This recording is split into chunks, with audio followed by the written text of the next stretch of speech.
ఎలా ఉన్నారంటే ఇప్పుడైతే మనం మసాలా వడ కర్రీ ఎలా వండాలో నేర్చుకుందాం.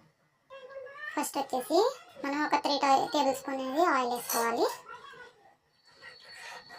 ఆయిల్ హీట్ ఎక్కిన వెంటనే కరివేపాకు, పచ్చిమిర్చి, ఆనియన్స్ వేసి బాగా వేయించుకోవాలి. ఉల్లిపాయలు ఇలా గోల్డెన్ కలర్ వచ్చేంత వరకు వేసుకున్న తర్వాత 2 టేబుల్ స్పూన్లు అల్లం వెల్లుల్లి పేస్ట్ వేసుకోవాలి. దీన్ని పచ్చివాసన పోయేంత వరకు వేయించుకోవాలి.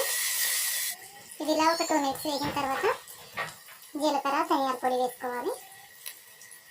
ఇవి రెండు కూడా వేసుకుని బాగా వేసుకోవాలి. ఇవి ఇలా దగ్గరికి వేగిన తర్వాత 1/2 టీ స్పూన్ పసుపు, టేబుల్ స్పూన్ కారం వేసుకుని బాగా వేపుకోవాలి. ఇందులోనే రుచికి సరిపడినంత సాల్ట్ కూడా వేసుకుని ఇది బాగా వేయించుకోవాలి. ఇది ఇలా దగ్గరికి వేగిన తర్వాత ఒక 1/2 లీటర్ వాటర్ పోసుకోవాలి.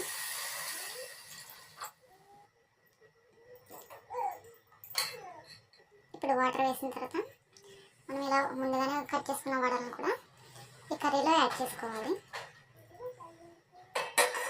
ఇవి కూడా యాడ్ చేసుకున్న తర్వాత ఈ కర్రీని బాగా మిక్స్ చేసి కర్రీ అంత దగ్గర పడేంత వరకు కుక్ చేసుకుంటే సరిపోతుంది. ఇలా ఆయిల్ పైకి వెళ్ళగానే మనకి ఇంకా కర్రీ రెడీ అయిపోయింది. ఇంకా లాస్ట్లో మనం కొద్దిగా కొత్తిమీర వేసుకొని దించేసుకుంటే మసాలా వడ కర్రీ అనేది రెడీ అయిపోతుంది.